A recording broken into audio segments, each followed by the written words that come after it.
Hey folks, it's Ben. I wanted to make a video to kind of go through what I did to put this snapper, it's a Snapper SR1333, into operating condition. And whenever I get equipment, and I've got some more, and I may or may not shoot videos on them, but I always traditionally start with the motor, because if you don't have the motor working, you don't have a lot going on there. So I did take the recoil off. I actually thought I fixed this. It was pull starting a while ago, but those little balls are just, they're stuck in there again. I took the cap off and looked at the cooling fins to make sure they weren't plugged. They were. I also disconnected the spark plug and checked for spark, and I wasn't getting any. It's like, oh crap, what's going on here? And I read the plug. It had been running fine, it seemed. There's a lot of things that turn this thing off. So I disconnected all my knots here and then cranked it over, and it did have quite a bit of spark. So that the system was good. I did realign the coil to be, I don't think it has points. It just fires off on the coil as it circles around the flywheel. So that's pretty cool.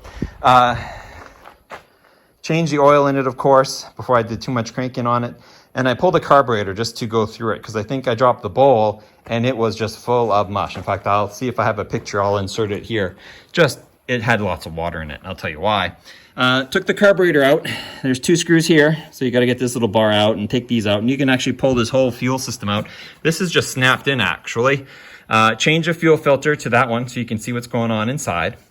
And I put an off valve on, and I'll explain to you that in a second here. And then the fuel tank. The problem with the fuel tank is it does have a empty full gauge here, but this is no longer sealed. So if you're going to do servicing by flipping it on its back, you have to seal this off or it will drip gasoline everywhere. The issue with the carburetor ended up being, of all the corrosion, is the needle was really swollen. And I tried to clean it up as best I could. However, it would still hang, so the bowl would, the float in the bowl would just stay open. And it ended up taking probably a quarter tank of gas and putting it into the motor.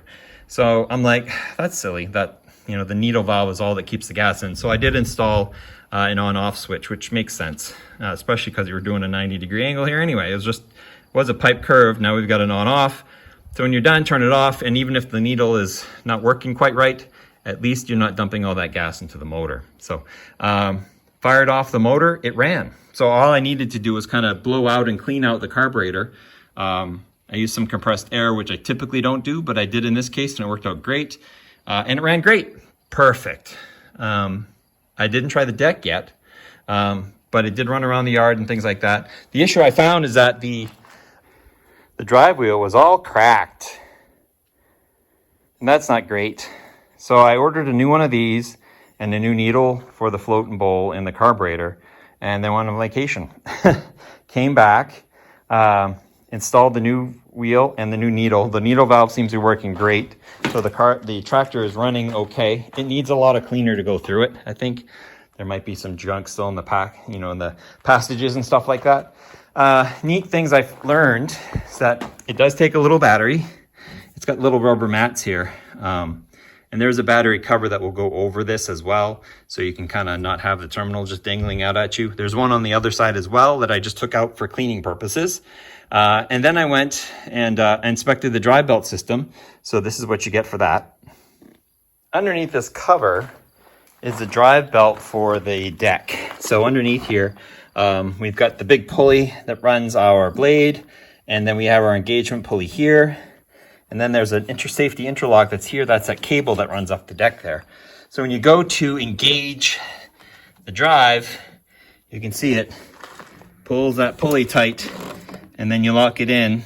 And then when you do your blade pedal, see if I can do this, it sneaks that thing over there, it latches it in so that you're safe to go. And as soon as you let go of the blade pedal, I'll show you here, it releases the tension, releases the belt, and you're idle again.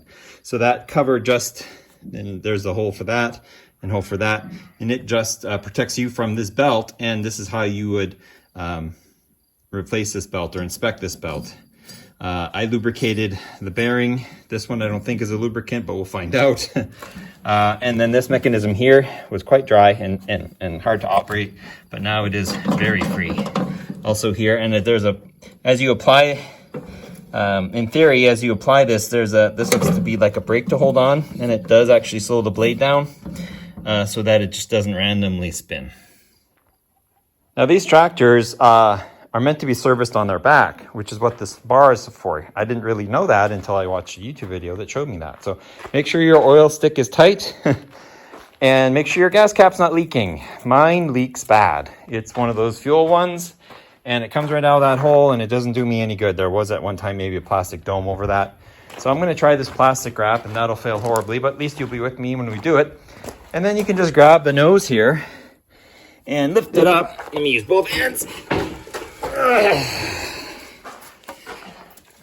Set it down like so. And there. And that might hold gas for 10 seconds. It's already dripping. Perfect. Let me get a container for that. While you're under here, you can service the front wheels, which have grease bearings. It's a very tight compartment here with 2 roller bearings on each side. I actually pulled one off to make sure that they were getting enough lubricant, and they are. You can lubricate your steering components here as well. And these guys, there's 3 on the deck. The deck is interesting. It has these 2 bolts that keep the blade on. How do we do? Not very great. I sharpened this, but it was really out of shape. I really gotta take a couple more times on that. You can adjust the tilt on the deck with these screws here. These bolts can make this side come down or that side go up depending on it. 33 inches is crazy for a blade, right? Like, that's a lot of blade. And then the money is down here in the drive wheel. And what I'm having is issues with the clutch, is it's not quite digging in as much. I got to do some adjustments on it. Here's my new wheel, which is smooth, and it rides on that disc there. That's powered by the motor. And then when you shift gears, and like I say, the new one is working. It's on the other side. When you go into reverse, it sends it too far over. Neutral actually lifts it away from the wheel. And then this way, yeah, it puts it against the wheel. And so it transmits this power to this transmission, which goes to each wheel. And I think that might be a differential, something like that. Because of that, these boots, as you move this back and forth, see how it moves on this axle that's here? So it's got these boots you need to check to make sure they're good. But my thing was cracked. I filled these. They're filled with grease, but I guess you can put a 80 weight 90 in them. So that's exactly what I did. There is a fill hole and a level hole, and you fill it with oil up to here on both of them. And you can see it's kind of greasy. And that should be enough to keep them lubricated. And then you have your wheel here. My clutch, like I said, is quite light, although it's given it all it can at this point. I'll have to look at it after this video, but it's slipping a little bit, and so I'm having a hard time going up hills and mowing at the same time. The deck is pretty cool. Looks like I'm as high as this deck can go. Looks like I could lower it a level, and it goes up 1 level higher, so that's pretty cool. And I bought an accessory for it. This is for the push mower, but I'll stick it on this one anyway. It's a dethatcher, and you see those clips right there. You can put a bar through here, or in my case, I'll just put a bolt, and it'll clip on. And that way you can dethatch and then mow it. So that's pretty cool. And that's our unit. So we can service all the components and stuff like that, and then drop it back down and be on our way. So I'm dripping gas out there. Perfect. The belts I showed you, they've got the steering. Pretty easy. There is seat adjusts here, so you can loosen those and move them back and forth. And if you're gonna have your battery up, you're gonna be up like this for more than 2 hours. It says remove battery for more than 2 hours. Pretty cool design, very neat. So let's show you stuff like this too. So if that's as high as it goes, I guess that's what we'll mow with. I was hoping it could go a little higher, but looks like that's no go. We'll go ahead, get it on the ground and get it fired up.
there you have it.